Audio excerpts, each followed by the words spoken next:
Hello and welcome back to my channel. It's been a while. I'm so glad FPL is back. Having my Twitter feed just full of people's FPL drafts is so pleasing. It's very nerdy, but I'm so happy we're back into the swing of things. I'm not very well in this video, so I'm sweating. I've caught that cold that's going around and it's not ideal, but I have been tinkering with my team for the last 24 hours because I had nothing else to do.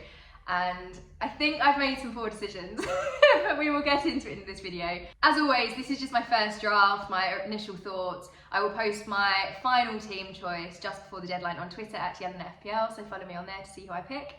And then let's get into this video. So the last game week we were below average and we weren't very happy about it. So what I thought I would do is just talk about who I'm scrapping from my team and then I'll talk about their replacements. First up, we're getting rid of Pope. Nothing personal, he was fine, but I have a bigger preference that I'd rather bring in. So as I said, nothing personal, but just not really feeling him. Next up, Emerson. Why did I have him in the first place? It's a big question. Kilman as well, it's kind of a no-brainer. I know there's going to be criticism that I'm keeping Nico Williams. I like him, okay? I know a lot of people are getting rid of him. You've got Patterson, you've got Bueno. I'm just not there, and I know they're predicted higher points, they're better options, blah, blah, blah. Just let me live. I want my Forest player and I want it to be Nico Williams. But we will go into my justification shortly. Going into our midfield. Quite a few changes here actually. So De Bruyne I'm getting rid of, and this pains me because I'm such a De Bruyne fan, but I think I want to make way for Salah there, spoiler. So he is going. Zaha is going as well. Another one that I think will be surprising to people because I have raved about him is Martinelli. And then finally, Saka. So we have had a big culling in the midfield. We are going in strong, we're doing transfers. And then up front, Ollie Watkins and I had a real love-hate relationship. It was mostly love because I had never lost faith in him and he did perform for me. So, big fan. I don't want to sour our relationship, which is why I think we should end on a high as we could get with him. So Watkins is going, and then Solanke is also going. We have a lot of spots to fill, and here is how we are filling them. In goal, I'm bringing Kepa. Now, I'm a Chelsea fan, and I need to get more confident about having Chelsea players. They haven't really given me tons to be confident about recently, but now Reece James is looking fit, he's back.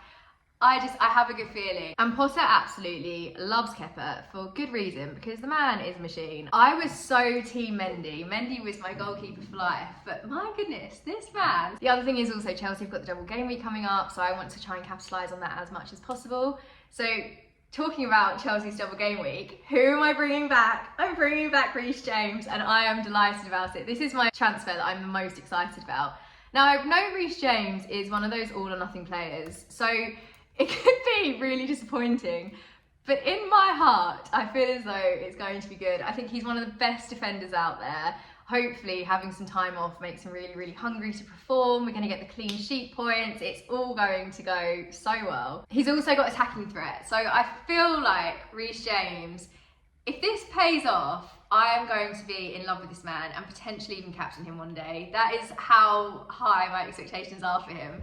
As I said, we've got the double game week. I am trying to get more confident with bringing Chelsea players in because I have a thing, and I don't know if you have this with your teams as well, but FPL, I obviously care about, and then when I have, on top of that, Chelsea players not necessarily doing very well, it can really ruin my day. I wouldn't say ruin, but it puts a downer on the day.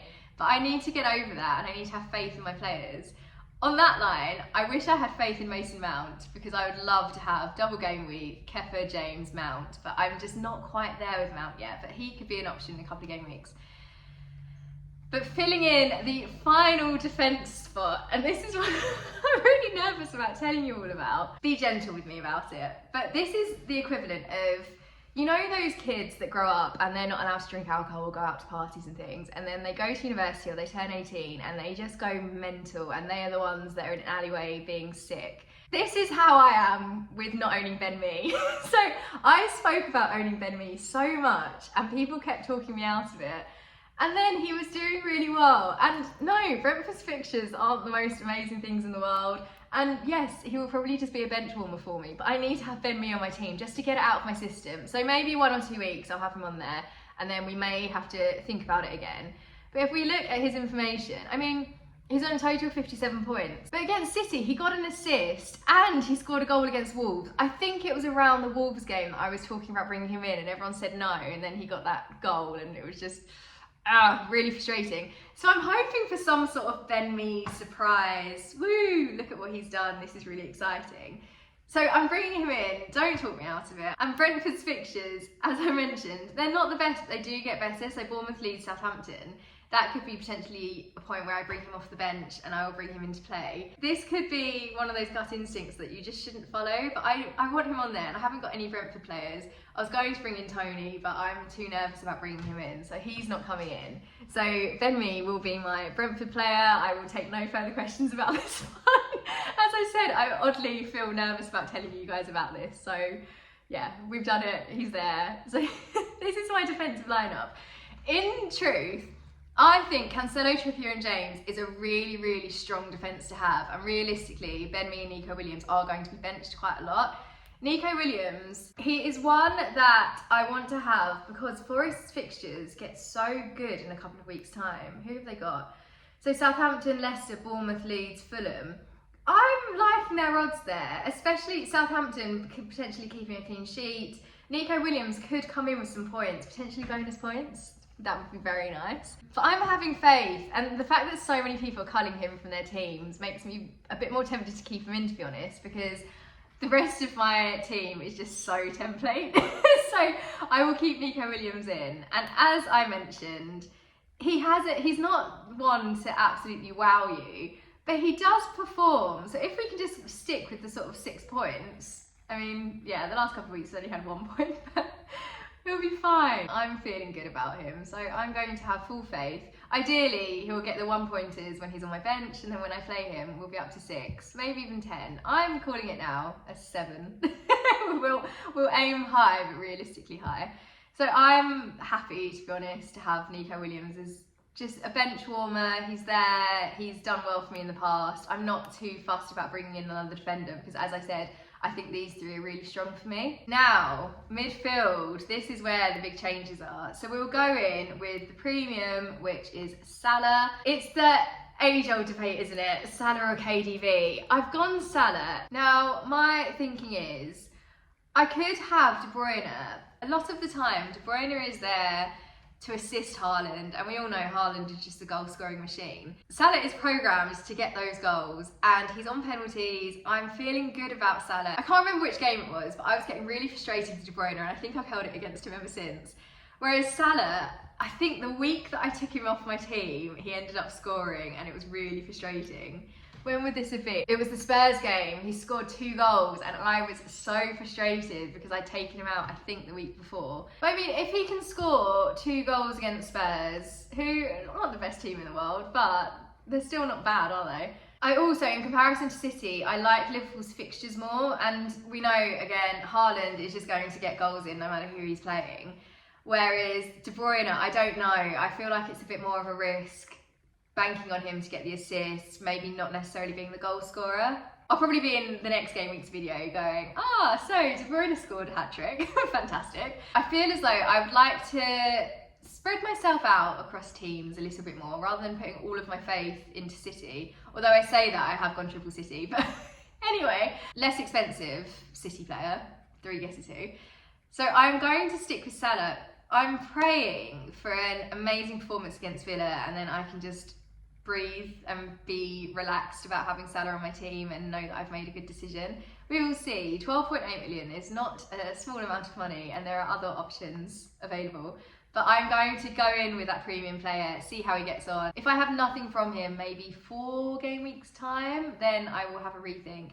But my plan with my team now is to not make transfers. First part of the season, I was transfer happy. I was even taking -4s for transfers. Looking back on it now, actually, if I'd have stuck with my original team, I think I would have been doing better by this point. I was just doing too many knee-jerk reactions. So I need to leave players for a while, wait for them to actually have a good week. There are obviously going to be situations where there's going to be injuries, or it's just very clear someone is completely out of form and they need to be scrapped. I mean, it could happen with Reece James. I'm so excited to have him back on my team, but there's no guarantee he's actually going to be incredible. But We're hoping he is. That is the reason that I'm bringing in Salah. Next up, now, I have done so many drafts. Every single draft I had Almiron in. Every single one. And then this draft that I'm about to present to you doesn't have him in. I know he's amazing. He is absolutely on form. Before the break, you're an idiot if you didn't have him on your team. I didn't have him on my team. I was an idiot. I saw him play against Southampton live and I was kicking myself that I didn't have him, and I kept saying to myself, bring him in. I'm not, which is probably going to be my biggest regret when everyone hauls in all these points. Instead, I'm bringing in Trossard. I have been impressed by Trossard. 7.1 million. I think he's a really good asset to have on the team. I've been impressed by his history. And Brighton's fixtures aren't the best in the world, but there's the potential double game week.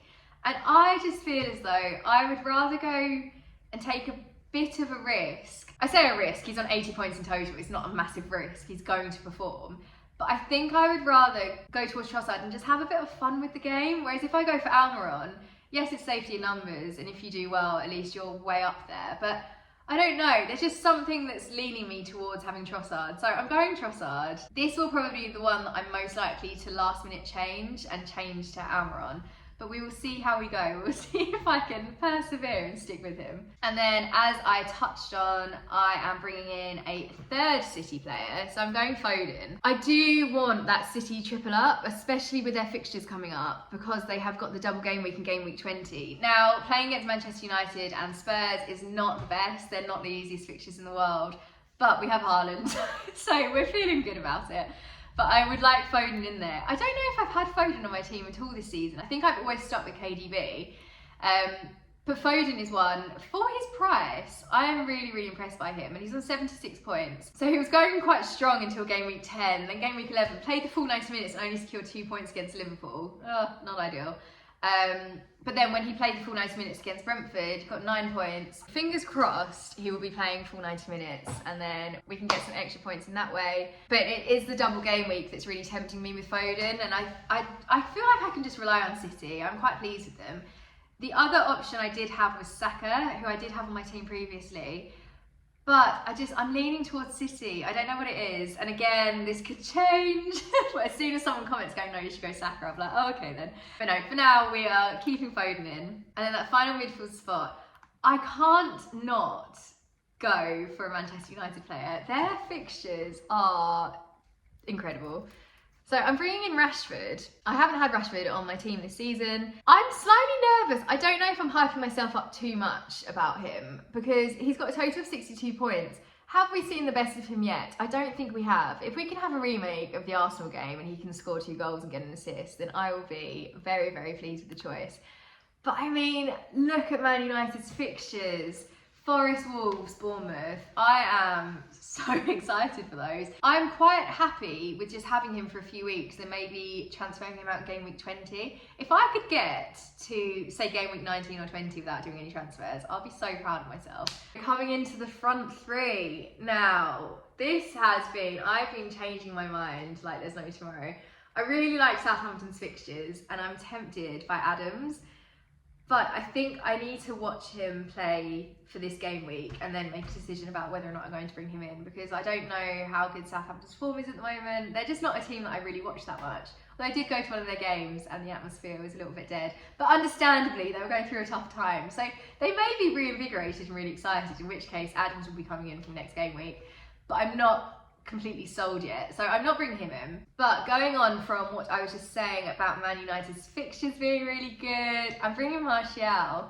A lot of people have been tweeting about him, and then that makes me nervous when everyone is so excited about a player, because I feel like it's just going to then be a flop. For example, loads of people, including myself, have transferred out Zaha now, and I can just see Zaha doing so well. We'll be getting hat-tricks on hat-tricks. But anyway, this is just to capitalise on Man United's incredible fixtures. I am all for Man United for the next 3 game weeks. We will see how they get on. And then the final spot, this one, I said before when I was talking about Ben Mee, I would like to bring in Tony, but I'm just not entirely convinced. I'm bringing in Mitrovic. Hello, so since recording this, it's been announced that Mitrovic may not be playing this week, which is really, really annoying and just causes me a headache. So maybe ignore the rest of this chat because it's quite likely to change. I know everyone has been saying about the yellow card situation. Obviously, it is a concern. I think it's worth the risk of bringing Mitrovic in. Number one, there's no guarantee he'll definitely get a yellow card before Gameweek 19. This could then be clipped and it will go straight to him getting a yellow card in the first 5 minutes. But Fulham do have the double game week in Gameweek 19, so hopefully he can hold on until then. So double game week is Leicester and Chelsea, but I really like the idea of playing Mitrovic and Andreas. I feel as though Andreas could get some assists, Mitrovic get the goals, and then if Mitrovic isn't playing, Andreas is on penalties, so that's quite a nice backup. The thing is with Mitrovic, I could always just bench him for that game week that if he does get suspended, or I can transfer him out and then like bring Adams in. I don't know. FPL works in mysterious ways. I'm sure it will all come into place. But that's the reason that I'm going for Mitrovic. The other option I was considering was Wilson. I'm a bit concerned about my lack of Newcastle players because they are on form. And I've already gone over the fact that I don't have Almer on. However many minutes into this video and I'm already regretting not bringing him in. But Callum Wilson is another option, but I'll have to chop and change the team a little bit to make that possible. How much is Wilson actually? Let's have a look. Yeah, 7.4 million, so I would have to make changes elsewhere. But this, I have no money remaining in the budget, which is fine. I think I'm quite happy with this, and I think it's got enough to be exciting for me. There's a lot of teams that are very similar and there's nothing wrong with the template whatsoever. But for myself, I get more annoyed when my template team does really badly, whereas when I do take a punt and it goes well, like when I had Ollie Watkins, honestly, that was the biggest thrill of FPL for me. It was so nice when he actually did something. So that's how my team's looking. As I said, I know that I'm going to get criticism for not having Almiron, Patterson, many other players that other people have got. Sorry, coughing fits. This is the most I've spoken in about 2 days and I'm not feeling great. But yes, this is the team. Look at it, assess it, judge it, do whatever. Let me know your thoughts, but do be kind. But yeah, this is how we're shaping up. And obviously I haven't gone for Kane. Spurs do have double game week coming on. And that was another one actually I was tempted by, Kulusevski. But as you can see, I haven't gone for him because Rashford and Man United are just, they've got me more than Spurs have. But this is how we're looking, and I will probably change it in the next 10 minutes. But for now, as it stands, 2 on the 23rd of December, we are here.